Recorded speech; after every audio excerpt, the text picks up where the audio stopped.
dia, bom dia, bom dia! Bom dia com alegria, bom dia com estilo, com beleza, com graça, coisas mesmo da natureza. Você que assiste nosso De Cara com a Maturidade, eu quero emanar uma energia muito gostosa, com muita saúde, muita paz, muita alegria, tudo de bom no seu coraçãozinho, tá bom? No De Cara com a Maturidade, nós vamos falar sobre o cuidado com os exageros nas festas de fim de ano, não é mesmo? Vamos conhecer o funcionamento Prevent-Sênior Diagnósticos, lá na Água Fria, Aqui também você terá dicas para os presentes de Natal, presentes no fim de ano, é uma delícia ganhar, não é mesmo? E você vai conferir uma conversa que eu tive com meu amigo, aquele cantor, compositor, Eduardo Araújo. Não saia daí, você está no De Cara com a Maturidade, claro, juntinho comigo. Já já eu volto.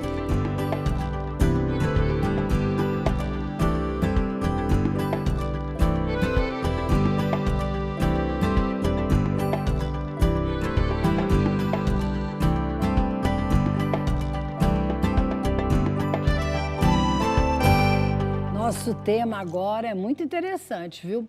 Chegando às festas de fim de ano, é um tal de exagerar. Todo mundo come até não poder mais. No dia seguinte está todo mundo assim, ai, que arrependimento, comi demais.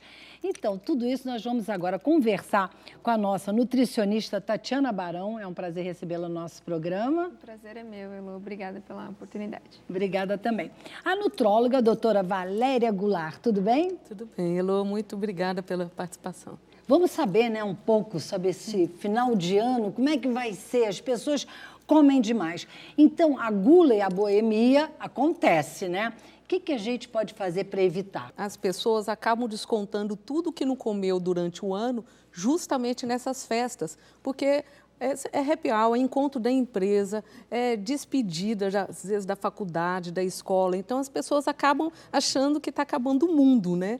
E são várias ceias, né? Sim, são ceias, inclusive também no Natal, no Réveillon. Então, realmente, dezembro é o mês, né, que todo mundo acaba saindo da dieta. E o mais agravante, que as pessoas também acabam não fazendo atividade física. Quem está matriculado na academia abandona a academia. Então, realmente, vai acabar engordando nessa época. Agora, o equilíbrio. Como deve ser esse equilíbrio na hora da ceia? O que a gente deve primeiro se preocupar?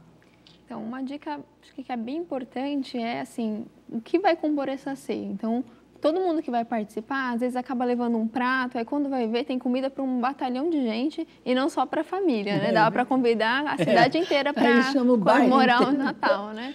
Então, essa oferta excessiva de alimento é o que acaba fazendo com que você queira pegar um pedacinho de tudo. Só que um pedacinho de tudo dá muita comida. Nossa, né? Isso Então, dá. acho que começando nesse planejamento, qual carne vai fazer? Fazendo 2 tipos de carne, carnes que sejam magras de preferência, então um peru assado, um lombo, ou até mesmo um lagarto com algum molho, né, um molho madeira, carnes que sejam magras e escolher preparações, guarnições, acompanhamentos que sejam ricos em vegetais e tenham pouca gordura, então nada de farofas muito incrementadas com bacon, linguiça, tentar sempre opções, farofa com vegetais, farofa com algum grão, né, mesmo farofa com farinha de linhaça, chia, que está bem na moda hoje em dia. Então, tentar, assim, selecionar os pratos para fazer poucas opções. Inclusive das sobremesas, né? Que as sobremesas também é outro... É o segundo momento, né, que a gente enfiou o segundo pé na jaca. Já enfiou o primeiro pé na jaca com o salgado, aí já enfia os 2 de uma vez. Então, mas a gente está pensando também, não é só porque você vai emagrecer ou vai engordar ou vai fazer, é a saúde em primeiro lugar. Sim, claro. Então, para ficar saudável, nós vamos fazer 10 mandamentos, vamos dizer, ou então 10 dicas do que seria importante evitar. Evitar a pele, né? Por exemplo, a pele que tem no peru, nas carnes, as carnes mais gordas, por exemplo, o pernil, né? Eu sou de Minas, lá em Minas eles colocam até leitoa, né? Leitoa? Então, sim, então isso é um costume da região que a não leitoa é muito calórica. Muita calórica, muita gordura. A gente tem que pensar justamente isso que você falou, Elô. Não só a nível de calorias, mas a nível de ser saudável. Porque a gente tem que pensar que esse excesso todo de óleo, de colesterol, realmente pode acarretar maiores doenças, né? Então, o mais importante é realmente você... ela estava falando, cada um trazer um prato, isso é interessante. Já até estipular com antecedência o que você vai trazer, ou sugerir. Ou, se não, vamos juntar todo mundo e fazer lá na casa mesmo, porque aí já tem mais ou menos seguir uma receita, né? E na hora que a pessoa chegar na hora da ceia, ela tem que ver tudo, dar um visual em tudo para ver ter uma ideia do que tem para comer. Porque senão ela vai colocar, igual falou, um pouquinho de cada coisa, quando for ver o prato está enorme, e aí, não sobrou espaço no estômago para isso. Mas vai ter que caber.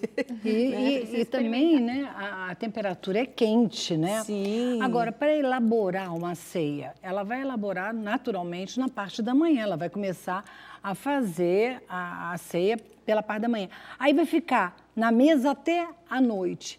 Isso aí é um inconveniente. É inconveniente. Geralmente é colocado na geladeira, mas as pessoas vão colocar na geladeira comum dela.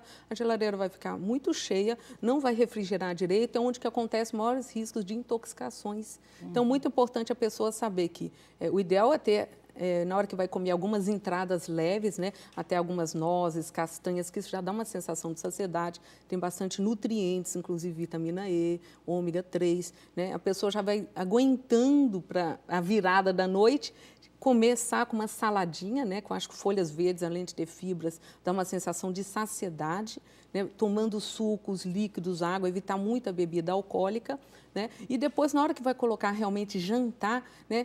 Pode ser exposto por 2 horas, no máximo, a comida. A partir dali já começa a adquirir várias bactérias, micro-organismos, que aí, de repente, uma coisa que seria prazerosa no dia seguinte, né? Banheiro que diga. Agora, evitar a bebida alcoólica é muito difícil, mas me disseram que tomando um copo d'água dá para equilibrar. É verdade isso? Ou é mito? Acaba dando uma ajuda, porque ajuda a diluir um pouco esse álcool na corrente sanguínea. Sim. Mas o importante também não é só esse intervalo, porque se eu fizer um intervalo, mas tomar 5 latinhas dentro de meia hora, vai ter um efeito um pouco preocupante. Então, o interessante assim, é dar um tempo, porque o seu fígado demora em torno de 1 hora para metabolizar uma dose de álcool. Então, se você der um tempo maior entre as doses, você consegue um efeito de embriaguez bem menor. Agora, o que é importante lembrar também é que, assim, conforme a gente aumenta a nossa idade, a massa muscular diminui, o nosso peso às vezes diminui também, às vezes acontece um emagrecimento, e as nossas enzimas também diminuem, inclusive as enzimas que digerem o álcool. Então, para as pessoas mais velhas, doses, mesmo se um mais novo e um mais velho tomar a mesma dose, a chance do mais velho ficar embriagado é maior. É maior. Então, ou então ficar com mal-estar também é maior. Então, para pessoas acima de 65 anos, recomenda-se não passar aí de 1 dose, no máximo 2 doses, isso para os homens, nas ocasiões de festas. Certo. Agora, se for uma mulher, geralmente recomenda-se 1 dose. 1 dose de espumante é 1 taça. Então, assim, é realmente algo bem restrito. Agora, outra coisa também é pequenas porções que as pessoas devem comer, né? Não pode comer tudo de uma vez só e comer... Além disso, também mastigar bem, para sentir bem o sabor. Eu acho que isso também, o estômago fica mais saciado, não? Com certeza. A mastigação é algo assim que é essencial para se praticar e é difícil das pessoas mudarem o hábito de mastigar rápido. Então, é uma coisa realmente que requer um esforço. A gente considera que 20 minutos para terminar uma refeição é um tempo ideal, é uma marca bem interessante. Dentro de um... Mas assim, também depende da quantidade que você for comer, né? Que se for aqueles 3 pratos em 20 minutos, já não tem o mesmo efeito. Mas assim, os 20 minutos, eles existem porque o nosso organismo demora esse tempo para os hormônios sinalizarem que eu estou comendo, que eu estou saciado. Se eu como, por exemplo, um pedaço de pizza em 2 minutos, depois como um outro logo em seguida, um outro logo em seguida, eu não senti a saciedade. Agora, se eu comer um pedaço de pizza, depois de 10 minutos for comer outro, dificilmente eu como mais, porque deu tempo para o seu organismo sinalizar tudo isso. Então, realmente, sentar na mesa, escolher os alimentos preferidos, então não precisa necessariamente comer tudo que está disponível. O ideal é que tenha poucas coisas disponíveis, então um número de preparações reduzido. Se tiver muitas, eu fui na casa de alguém que não está nem aí para comer equilibrado, fez de tudo que podia. Então, eu vou escolher aquilo que realmente eu mais gosto. É bom também colocar bastante no estômago folhagens, né? Folhas, que é bem mais, por exemplo, come alface, todas as verduras, legumes, que não fazem mal e já dá uma saciada para depois entrar naquilo que você gostaria muito, mas em pequenas porções. Seria mais ou menos isso, uma dica? Isso, é bem interessante. Entradas que sejam assim, ricas em água e pobres em calorias. E também com um bom conteúdo de fibras.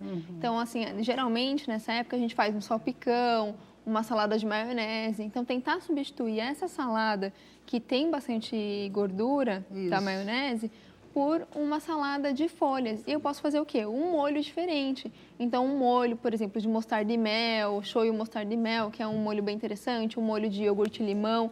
Molhos na salada de folhas enriquecem, e não fica aquela só, saladinha, né? Mas o mel não tem, assim, o açúcar do mel não faz mal? Como é uma pequena quantidade, não teria problema. Agora, é claro, o diabético pode evitar esse molho e ficar com molho de limão, azeite. Com limão, né? Seria mais indicado. Tem outras opções. Iogurte. Um molho de laranja, um vinagrete de laranja, por exemplo, é um molho que você pode colocar nas folhas. Olha, eu não conheço essa receita do dia. De manga também, molho de manga. Tem vários tipos de molhos de salada que você pode colocar nas folhas e ela fica bem menos calórica. Você pega a manga, faz um azeite de limão, um sal, algum tempero, uma pimentinha, às vezes que você goste, um pouco da polpa da manga e fica bem interessante. É interessante, eu não conhecia, viu? Uma dica Pode colocar boa. o vinagre balsâmico também, que é um vinagre que tem um gosto diferente, né? Que já muda o sabor.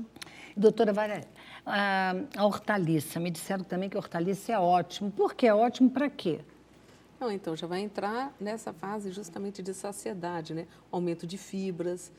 Vai depender muito dos hábitos das pessoas. Tem pessoas que geralmente não têm muito hábito de ficar comendo muito, geralmente os legumes, verdura, hortaliças, e às vezes vai falar, na hora da ceia eu não vou comer isso, né? Eu vou realmente comer o que interessa. Né? Então, assim, aí a pessoa tem que tentar não misturar muito, né? Evitar os molhos, né? Então, você vai selecionar uma carne, de preferência igual, vai pegar o peru, o chester, que são menos calóricos, então pode associar com as hortaliças. Carne branca associa com as hortaliças, é uma boa combinação, entendeu? Evitar os alimentos mais pesados, mais gordurosos. Quer dizer, grelhados e assados que é a dica do momento, porque fritura... Não, eu acho que é interessante, se você é um anfitrião, está fazendo a ceia, tem que pensar nisso, porque às vezes a pessoa, não, vamos colocar, lógico, tem que agradar todo mundo, né? Mas pensar a nível de alimentação saudável, porque ali está pessoas com idade, está pessoas jovens, netos, está tudo, a família toda está reunida. Então, você tem que ter um pouco, não, ele gosta mais disso, eu vou agradar, por exemplo, o meu avô com essa culinária, porque às vezes a pessoa só vai encontrar ali no final do ano. Às vezes durante o ano cada um mora longe, tudo vai reunir a família. É um momento de descontração. Vocês nunca podem deixar de perder o foco. O foco é para a reunião da família, não o foco a reunião a nível da mesa. A comida seria um complemento. Né, justamente para que você faz esse convívio com a família todinha ali. Mas você já reparou gostoso. Que o foco normalmente é na ceia, né? Não é tanto nisso. Agora, uma pessoa que fez uma cirurgia bariátrica, ela fez a cirurgia, coitada, chega lá, pode beber de tudo, pode comer de tudo, pelo menos só um dia do ano. Só nesse dia do ano eu vou extravasar.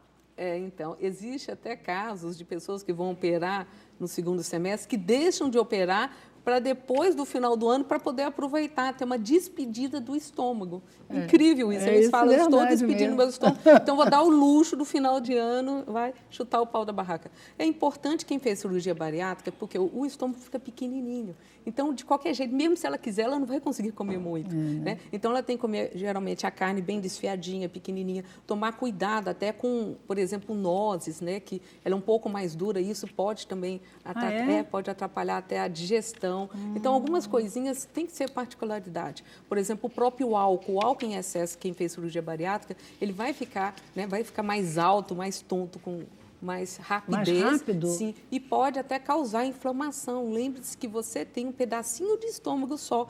E ele, para ele inflamar, atacar, dar gastrite, erosões, é muito mais comum. Então, tem que comer devagarzinho, porções pequenas. Evitar sobremesas, porque quem fez cirurgia bariátrica tem um problema que chama síndrome de dumping. A síndrome de dumping é quando abusa, principalmente do doce, do carboidrato, a pessoa parece que vai morrer. Sente calores, suor, fica tonta, passa mal. Então, isso é muito desagradável. Imagina uma reunião familiar que seria prazerosa e você vai lá, por causa da gula, vai comer um docinho sabendo que não pode.